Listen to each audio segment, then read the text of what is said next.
Power is always powerful. Party అధికారంలో ఉన్నప్పుడు అందరూ వెంట నడుస్తారు. అపోజిషన్లో ఉన్నప్పుడు మనోళ్లు అనుకున్న వాళ్లే ఒంటని చేసి వెళ్లిపోతూ ఉంటారు. రాజకీయం అన్నాక ఇదంతా కామన్. ఇప్పుడు ఇదే పరిస్థితిని ఏపీలోని వైసీపీ ఫేస్ చేస్తోంది. ఆళ్లనాని నుంచి లేటెస్ట్ గా విజయసాయిరెడ్డి వరకు అందరూ జగన్ కు వెన్నుదన్నగా నిలిచారు. పార్టీ ఓడిపోయేసరికి అంతా గుడ్ బై చెబుతున్నారు. పార్టీ పెట్టినప్పటి నుంచి విపక్షంగా ఎదిగిన సమయంలోనూ అధికారంలో ఉన్నప్పుడు జగన్ వెంట నడిచిన వారు వరుసగా పార్టీని వీడుతున్నారు. అధికారంలో ఉన్నప్పుడు తమకు దక్కని గౌరవం, జరిగిన అన్యాయాన్ని గుర్తు చేసుకుంటూ ఇప్పుడు రాజీనామాల బాట పట్టారు. తాజాగా వైసీపీలో ఆల్మోస్ట్ నెంబర్ 2 పొజిషన్లో ఉన్న విజయసాయిరెడ్డి సంచలన ప్రకటన చేశారు. వైసీపీని వీడుతున్నట్లు ప్రకటించారు. అయితే మొత్తం రాజకీయాల నుంచే తప్పుకుంటున్నట్లు వెల్లడించారు. 2024లో వైసీపీ నుంచి అధికారం దూరమయ్యాక ఒక్కొక్కరుగా ఆ పార్టీని వీడుతున్నారు. రాజ్యసభ సభ్యులు మోపిదేవి వెంకటరమణ, బీద మస్తాన్రావు, ఆర్ కృష్ణయ్య పార్టీకి పదవులకు రాజీనామా చేసి మరో పార్టీలో చేరారు. మోపిదేవి, బీద మస్తాన్రావు టీడీపీలో చేరితే ఆర్ కృష్ణయ్య బీజేపీ కండువా కప్పుకున్నారు. వీరు ముగ్గురు తిరిగి రాజ్యసభ సభ్యులుగా ఎన్నికయ్యారు. ఇక ఏపీ మహిళా కమిషన్ మాజీ చైర్మన్ వాసిరెడ్డి పద్మ వైసీపీకి గుడ్ బై చెప్పారు. మరికొందరైతే ఏకంగా రాజకీయాల నుంచే తప్పుకున్నారు. జగన్ పార్టీలో కీలకంగా వ్యవహరించిన సినీ నటుడు అలీ, అవంతి శ్రీనివాస్, కేశినేని నాని పార్టీకి తమ పదవులకు రిజైన్ చేశారు. తాజాగా విజయసాయిరెడ్డి సైతం వారి బాటలో నడవబోతున్నారు.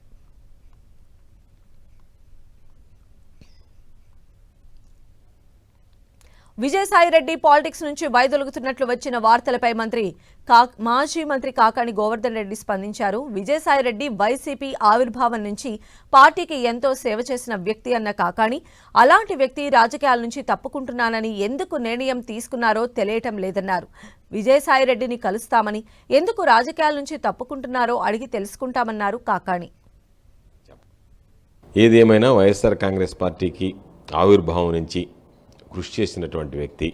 ఆయన నెల్లూరు పార్లమెంటుకి పోటీ చేసిన తర్వాత కూడా ఒక సందర్భంలో నైతిక విలువలను పాటించి రాజ్యసభ నుంచి తప్పుకోవాలని ఉన్నాను అని చెప్పడం జరిగింది. నైతిక విలువలకి కట్టుబడినటువంటి వ్యక్తిగా ఆ రోజు ఆయన ఒక నిర్ణయం తీసుకోవడానికి కూడా ఆయన మా అందరితో కూడా చర్చిస్తే మేమందరం కూడా వారించడం జరిగింది. లేదు, మీరు సీనియర్, మీరు ఉండవలసినటువంటి వాళ్ళు, మీరు ఈ పార్టీలో కొనసాగండి అని చెప్పడం జరిగింది. ఒక పక్క ఆయన వైఎస్ఆర్ కాంగ్రెస్ పార్టీలో కీలకమైనటువంటి వ్యక్తిగా కొనసాగుతున్నటువంటి నేపథ్యంలో ఈ తెలుగుదేశం పార్టీకి సంబంధించినటువంటి వాళ్ళు అయితేమి, ఎల్లో మీడియా అయితేమి రకరకాలుగా ఆయన మీద దుష్ప్రచారం చేయడం, నిందలు వేయడం, ఆయన్ని వ్యక్తిగతంగా టార్గెట్ చేయడం, ఇవన్నీ కూడా ఆయన్ని చాలా హ్యూమిలియేషన్ కూడా గురి చేయడం జరిగింది. బహుశా ఆ నేపథ్యంలో ఆవేశం, ఆవేదనలో ఆయన ఒక నిర్ణయం తీసుకొని ప్రకటించి ఉండవచ్చు. ఏది ఏమైనా సరే వైఎస్ఆర్ కాంగ్రెస్ పార్టీకి కీలకమైనటువంటి వ్యక్తి, వైఎస్ఆర్ కాంగ్రెస్ పార్టీకి ఎల్లవేళలా అందుబాటులో ఉండేటువంటి వ్యక్తి, జగన్మోహన్ రెడ్డి గారిని తిరిగి మరలా ముఖ్యమంత్రిని చేయాలనేటువంటి దృఢ నిశ్చయంతో ఉండేటువంటి వ్యక్తి. కాబట్టి ఖచ్చితంగా ఆయన రాజకీయాలలో యాక్టివ్గా కొనసాగాలి. ఇటు దేశ రాజకీయాల్లో కానీ రాష్ట్ర రాజకీయాల్లో కానీ కీలకమైనటువంటి వ్యక్తిగా గుర్తింపు పడినటువంటి వాడు. కాబట్టి ఏదైనా ఎందువల్ల ఆయన నిర్ణయం ప్రకటించాడనేటువంటి పూర్తి వివరాలు తెలుసుకున్న తర్వాత దాని మీదట ఆయనతో కూడా మాట్లాడతాం. ఆయనకు కూడా రాజకీయాల్లో కొనసాగి ఏదైతే సేవా విధానం, సేవా భావం, సేవా తత్వం ఉందో ఆ విధానాన్ని కొనసాగిస్తే బాగుంటుందని చెప్పి మా అందరి అభిలాష. దాని ప్రకారం ఆయన పునరాలోచించి నిర్ణయం తీసుకుంటాడని చెప్పి మేము భావిస్తాం. సిపికి ఏ రోజు కూడా ఇది షాక్ కాదు. కారణం ఏమిటి అంటే నేను ఇతర పార్టీలకు వెళ్తున్నానో మరో కారణమో చెప్పకుండా రాజకీయాల నుంచి నేను విరమించుకోదలుచుకున్నాను అని చెప్పి నేను మీడియాలో చూడడం తప్ప నేను ఆయనతో మాట్లాడలేదు.